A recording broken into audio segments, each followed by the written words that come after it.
Welcome, football fans. Buckle up for another hard-hitting episode of Let's Talk XFL, the only podcast solely focused on the XFL. From a sunny Southwest Florida studio, here's your host, Michael Lathrop. Hello, football fans. This is episode 27, New Football Design and Summer Showcases. This episode is brought to you by our friends at Royal Retros by 503 Sports.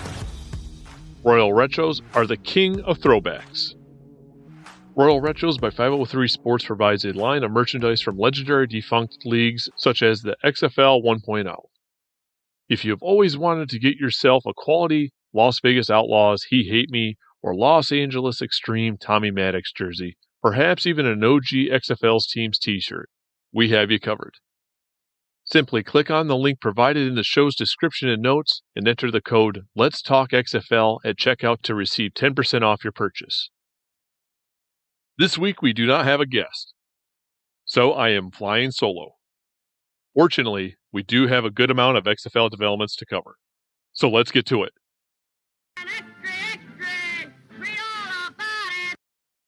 Back on April 19th, XFL head coach Anthony Beck was a guest on WDAE's Ronnie and T-Crash show. The interview wasted no time and dove into his involvement with the XFL. Here is a segment of that discussion. The XFL, owned by The Rock, is back next year. They named a number of head coaches, and joining us right now, near and dear friend of the program. He was named one of the head coaches for the XFL, which is back next year. A good friend, Anthony Beck. 12 years in the NFL, former Buccaneer, joins us here. Anthony, congratulations, buddy! Good morning. What's up, guys? No, thank you. Yeah, a little bit of a career change for me for sure. But what a great opportunity, number one. This is something kind of behind the scenes that I've been very passionate about. Spring football is something that I've done before with the AAF and just really embraced what that can bring to the table as far as developmenting young players and giving them the chance to kind of reach their goals and dreams. And when you can see those kind of things happen for those guys, and we had a lot of guys go to the NFL from that league, it's really, to me, the truest form of coaching. So something I put my hat in. I worked really hard. It's been 18 months in the makes here for this, and just totally excited about the opportunity. Well, we're excited for you. So I guess the XFL was not only impressed with your stint in the AAF, but also as the Wiregrass offensive coordinator with your son Rocco slinging the ball all over the yard. They must have been really impressed with those offensive totals, right? Yeah, that's part of the equation. I think it's the vision of the league. This isn't the NFL. I mean, I think when I, had these conversations with, the XFL and the ownership about what I can bring to the table, is kind of a full gamut of experiences. Playing 12 years in the NFL, my experience with, being a leader of men during my career, the work I've done from a coaching aspect over the last decade, as far as, working with tight ends, being a tight end coach, coaching in some of these college all-star games, but also just from a full development of, players on and off the field. People don't really know that I've worked with the NFLPA and the NFL Legends community for the last 8 years, helping transition players from retirement into the real world. So having all those kind of eggs in the basket is really something that full circle, and also my media career. I mean, I think that, calling games is one thing, but the way I kind of went about my business in that world is, studying the game, studying the coaches, meeting the coaches, building relationships, understanding the college player in the game, and watching coaches and, make good decisions and bad decisions. I've called over, close to 200 games in my career. So I've seen a lot of football, not only as a player, but off the field as well. So I think, it's all of those things together that really makes this, an out of the box hire, but for me, a unique opportunity. And listen, man, it won't be anything taken less serious than anything else I've done. I've got a great list of candidates for my staff. I'm excited to put that staff together, and I promise you it'll be some really good names and some really sharp, talented people to make this a complete success for me. Anthony Becht is with us, one of the new XFL head coaches, former Buccaneer, 12 years in the NFL, broadcaster, obviously, long list of credentials, near and dear friend of the program. He's with us here on the Ronnie T. Kress program. So, Rod Woodson, Hines Ward, some of the other coaches that were named. So, the question now begs is this: where are you going? Which team will you be coaching? Have you been given any indication as to what that team will be? Well, right now, that's news to be had here moving forward into the summer. The league is obviously working diligently to lock down the cities and make sure all the logistics are getting done. So, when they're ready to make those decisions and put out those cities, they will. I think there's been a lot of speculation, but I think right now, they're working hard to pick the best cities and obviously, pair me up with one of those great cities that they choose moving forward into the summer. Will Tampa Bay be an option? Is Tampa Bay going to get a team? Yeah, listen, it'd be a great choice if that's one of the options on the table. Obviously, they were part of that 2.0 version of the XFL. But we'll see what happens. I'm excited to hear the cities. I'm excited to see, what leagues pick some of the great fan bases across the country. And hopefully Tampa is in the mix, but we'll see what the summer brings us here from ownership. Well, I certainly hope so. Zach wants to know. All right. Have you talked to The Rock, Dwayne Johnson? If you smell. Well, obviously the CEO of the company is Danny Garcia, one of his business partners, Jerry Cardinal and Redbird Capital, also partners into this venture. And of course, yeah, you're right. Dwayne is a guy that is a figurehead for this league, an owner of this league. I have not spoken to him yet. We are all getting together in this coming week, and we'll all be kind of breaking bread, breaking down some of the ins and outs of the league. I'm looking forward to meeting him. It's surreal in a way, but I think it's really cool about why he got involved in this league, his vision. Here's a guy that was a highly recruited player, wasn't able to kind of reach the pinnacle of the sport playing at Miami, and didn't really have a place to kind of land spot him to kind of increase his abilities on the playing field. And this is a perfect league for him. This is one of the reasons why he got involved. But that meeting's happening, shortly, and looking forward to it. I think it's going to be awesome, great partnership, and look to work closely with him to really increase his vision for this league moving forward with the fans. Would you say that this league is going to be fast and furious?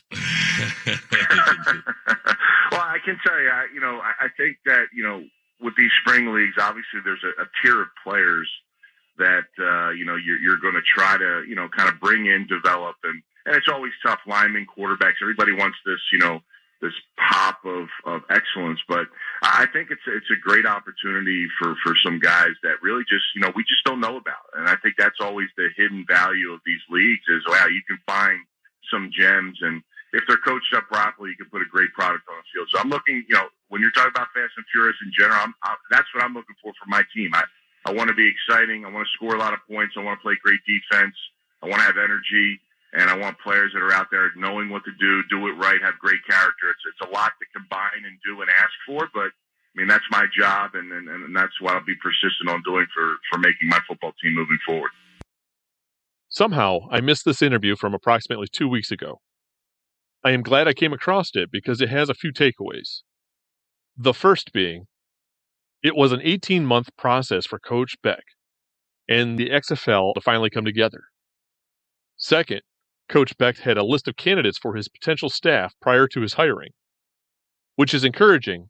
It ensured he would surround himself with like-minded coaches and the league would not be forcing staff upon its coaches. He should be prepared and ready to hit the ground running at day one. Third, according to Coach Beck, upon his hiring, he did not have an assigned city. His response goes to show that the XFL are in the process of determining its 2023 markets. He mentioned the league had a targeted cities and are in the process of working out the logistics. I understand this creates an uneasy feeling within the fan base, but for me, this helps to ease any concerns I already have.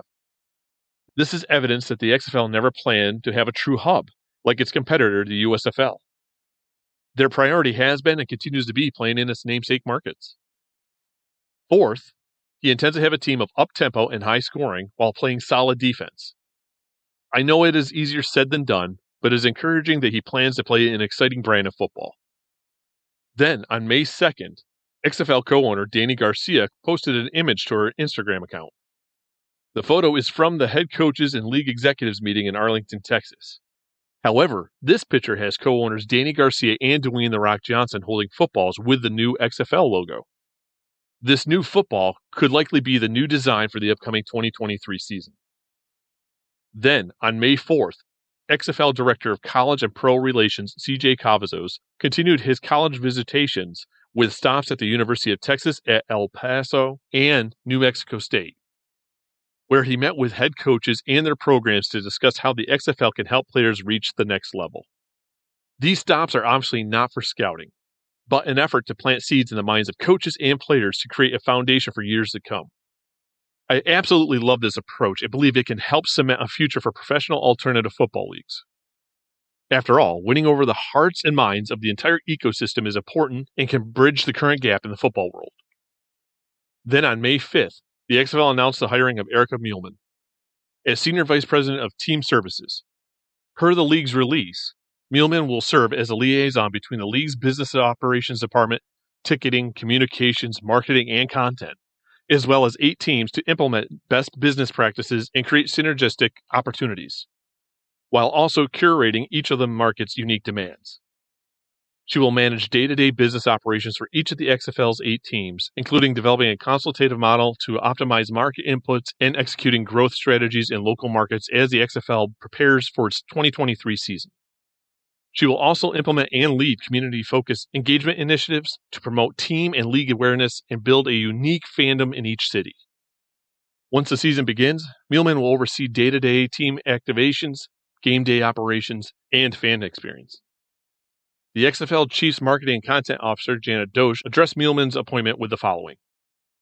Erica has extensive knowledge across corporate sponsorships, marketing, community engagement, and game day operations, all of which are critical as we continue to establish team roots in each of our local markets.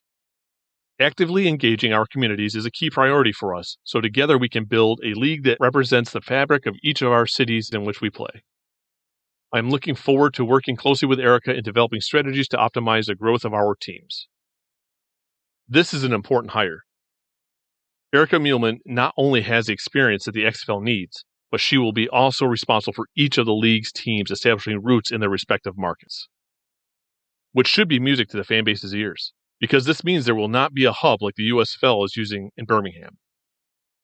Also on May 5th, the XFL announced a series of player showcases. The league is partnering with the American National Combines to provide players with an opportunity to exhibit their skills in front of XFL coaches and personnel directors. Here are the 6 events. Washington, D.C. on June 17th, Florida on June 19th, Hawaii on June 25th, invite only, HBCU on July 16th, invite only, Arizona on July 22nd, and Texas on July 24th. According to the league press release, each of the showcases are closed to the public. Player registration packages range from $250 to $210. If a player is a member of the XFL 53-player active roster during the regular or postseason, they will be reimbursed the $250 registration fee. This announcement is fantastic news and is loaded with information. First, we finally have actual dates and locations for the league showcases, giving us legitimate football-related activities. Second, I love the mixture of invite-only and open showcases. This provides opportunities for serious players to register and display their skills in front of XFL coaches and staff members. Third, personally, I like the registration fee. It helps to weed out players who don't have a realistic shot at making a roster. This will help to ensure that quality players who are serious about pursuing a professional football career are given a chance. Fourth, unfortunately, there is not a showcase in the Northeast. This is evidence and likely confirmation of Mike Mitchell's reporting of the New York Guardians not returning in 2023. Lastly, the showcase in Hawaii seems a bit odd. Seeing it is invitation only, it could be designed for international players, with an eye on Australian, Japanese, and Samoan players. Also, on May 5th, XFL head coach Anthony Beck was a guest on WDAE's Beckles and Reacher show. His 40-minute segment wasted no time, with Ian and Jay inquiring about Beck's new role with the XFL. Here is a clip from his interview. All right, welcome back to Beckles and Reacher. We got 1 hour left, so don't go anywhere. Let's do this. Yeah, we are blessed to have the great Anthony Beck in studio for the next hour. 888-546-4620 for anybody who wants to participate. He's wearing his XFL I'm so golf excited. shirt. 4X if you have an extra one. I can make that happen. Let's make that happen. I was going to bring some stuff, but, we're so low quantity early until they start announcing I want to hear stuff. about what you were going to bring, Anthony. Yeah, I know. We like people coming with bushels. That's exactly. Yeah, that was bad. That was bad for me. I was thinking about it though. I couldn't figure it get it done. So. Now the XFL is something that has been here, done that. It was tried before, didn't quite work for whatever reasons, doesn't matter. But I'm going to start with this, okay? Just the coaches: Reggie Barlow, Anthony Beck, Terrell Buckley, Jim Haslett, Wade Phillips, Bob Stoops, Hines Ward, and Rod Woodson. Clearly, they thought that it was important to have good people at the helm, clearly. Well, yeah, I mean, it's a great blend, a great mix. I think the number one thing going into the process is ownership and, Russ Brandon, the president, and some of the guys on the football side were like, look, we didn't want to retread tires with a lot of coaches. And I agree. There's a lot of great coaches out there that have done a lot of great things over the course of their career. But I think if you just start loading up these leagues with that, you start losing a little bit of the development of the coaching side too. So I think, Stoops, obviously, and Wade, they're great guys. They're great coaches. They're going to put together great staff. They're good for the league. They're good name guys. And then you start getting in some of these players. I mean, got some Hall of Fame players, got guys that played a long time, got guys that have been coaching at college or the NFL level. And then you got guys like me. And I think, when you're looking at it, like a lot of people ask me this, like, how do you get that? Like, how do you get in the middle? I said, well, listen, my career, I played 12 years in the league, right? So got a lot of information, 5 different organizations, 7 different head coaches, right, that I played under. And I remember a lot of the information, a lot of situations, obviously, that I was in, number one. Number two, I also, I have done some coaching. I've coached in the AF in the spring. I've trained a bunch of guys, tight ends, coached in all-star games, collegiate all-star games the last 6 or 7 years. I learned a lot under guys like Marvin Lewis and Mike Martz on the coaching side, and I really did draw into those guys and learn. But it's also, there's the other part of it that I think that I was selling this vision to them is, look, I've been covering college for 8 years, making those decisions those coaches have to make on the field in my prep for the games. I prep for understanding the players. I got a meticulous notes on, kind of the scouting of the players because I do the NFL side. So it's always nice to have that counter on the other end. And then also I was talking with Ian about mentoring guys from retirement into the next level, into the afterlife of from the NFL. So again, it's kind of that hodgepodge of different things to put together that they really liked. And I'm excited about it. I love developing. We all have our personalities when we're around different people. When I'm coaching, I get fired up. I love it. It's fun. And I'm going to have an awesome staff put together. And I can't wait for us to kind of, get rolling for the season. I think when I saw this, we both agree, like, that'll work. That's what people say. Like, all right, this is going to be the third iteration of the XFL. Well, yep. So what's going to be different about this one? How is it going to be sustained? I'm sure that's a question you get a lot. No, it is. I mean, I think number one, ownership's got to be great. Anytime you got DJ, The Rock John, this guy is a stud, right? So he brings that persona for the league. He's got Danny Garcia, his former wife, who's done a ton of things in the business side. She's a great entrepreneur. She's going to be on the football. She is the commissioner of the league. And then Redbird Capital, to me, is the key. You look at the industry and you look at some of these other leagues and who was involved and who was funding it. The AAF had a bunch of, just this almost like, the Fire Island kind of guy, running the thing. And they actually made a movie about the whole thing, documentary. But Redbird Capital is like a legit venture capital company that, they don't lose on a lot of stuff. And when they go into a lot of stuff, they win big. The question is, okay, it's all about the early spending. You want to do it right because they want to do the right thing for the players. They want to make sure we have good practice facilities. They want to make sure the experience is great. All these things that they're trying to do, and then logistically making the right decision so that this thing can last. They got great vision. We had some meetings in Dallas with the other coaches and ownership. Got to meet, DJ for the first time. Awesome dude, man. Yeah, I didn't realize, I had a couple inches on him. I was thinking about, he's going to be eye to eye with me, but the dude's yoked up, obviously. But he's very passionate about this. He, very. He's taller than you? No, he's not. No, he's not. No, he's not taller than me. But he looks better in his dress shirt, though. He does. He looks good, man. He's got the chest bumps coming out, and everything's tight. Everything's pretty much tight on him. I used to do that back in the day. Right now, if you're surprised, that's where Ian took the conversation. Hey, who looks better in a dress shirt than The Rock? Give me one person on the entire planet. I got till February to get it right, so I'll come back before I leave, and then I've seen this guy. I'll get there. Weight I'll get there. I mean, it's off season for me right now. In all due respect, Anthony, I got my money on the Rock. There's no doubt about it. That's a good bet. Like Jay did. Hey, put your money in the right place. Now, is there going to be differences in the rules from the last time? There was some cockamamie rules that some worked, some didn't. Yeah. What's going to be a difference between last time and this time? Oh, I'd say most of the rules will be NFL rules. Okay, good. We are going to tweak some things to try to make the game exciting. I think those areas are special teams, number one.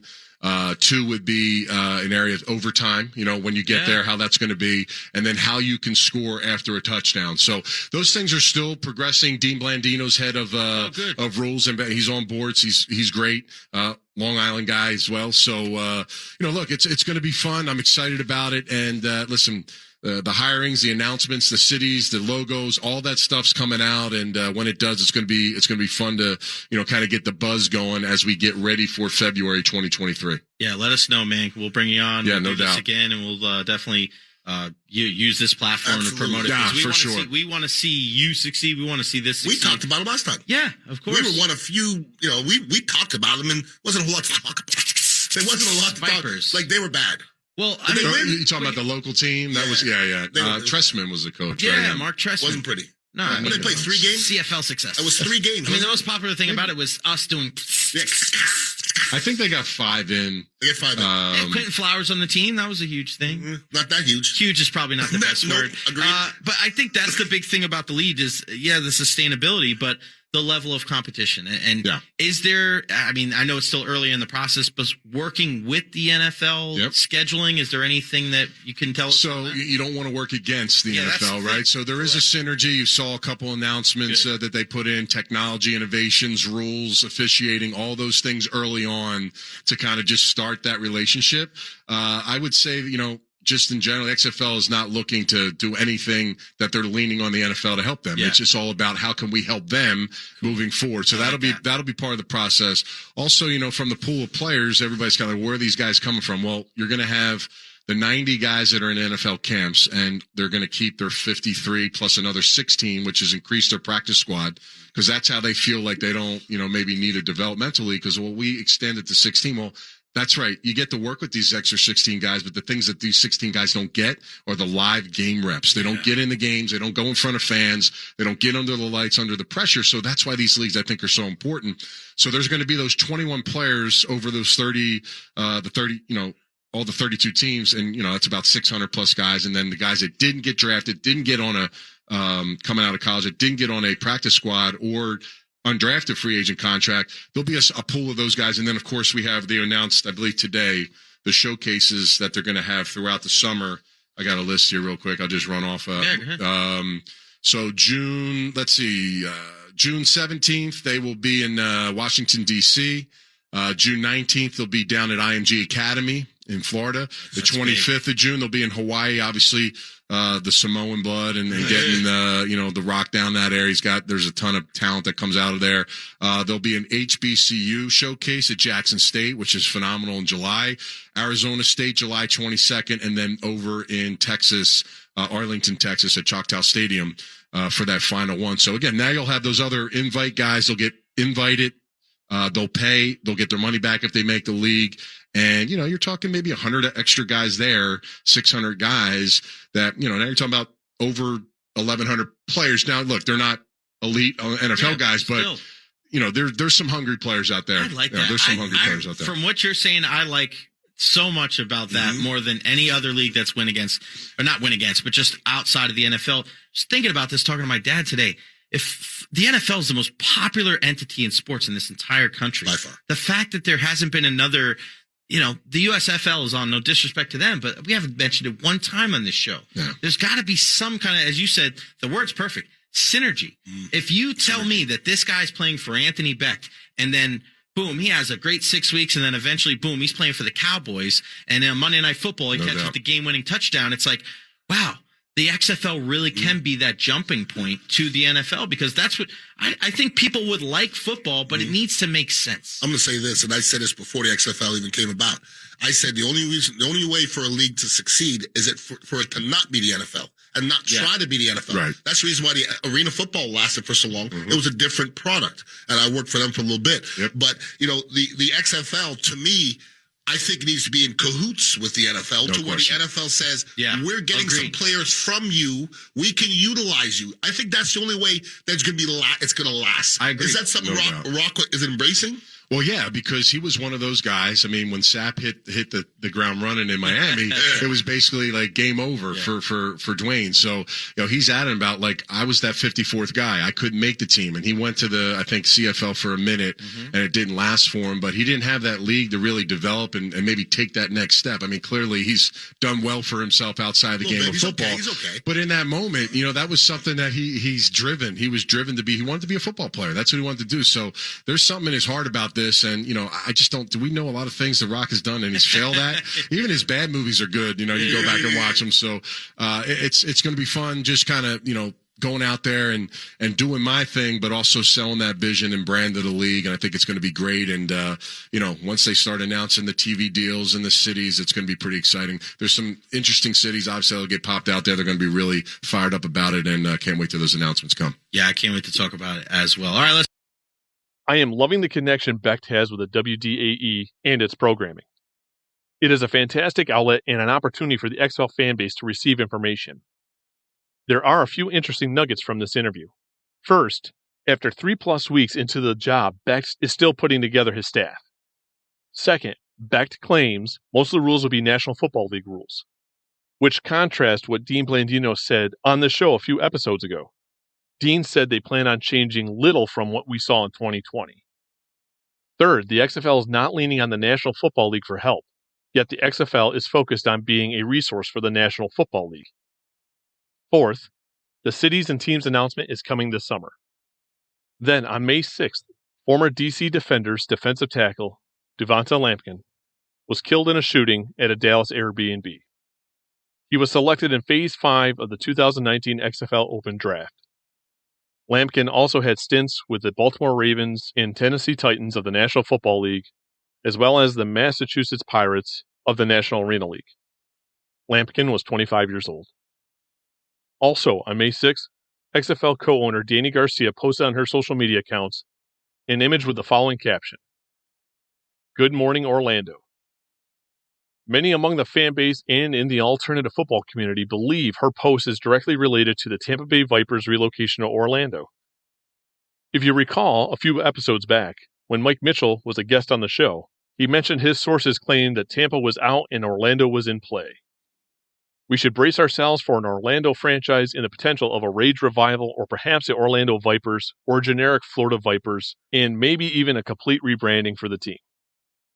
Also on May 6th, the Canadian Football League announced former DC Defenders quarterback Cardell Jones had signed with the Edmonton Elks. Jones' signing north of the border essentially removes him from consideration for an XFL return in 2023.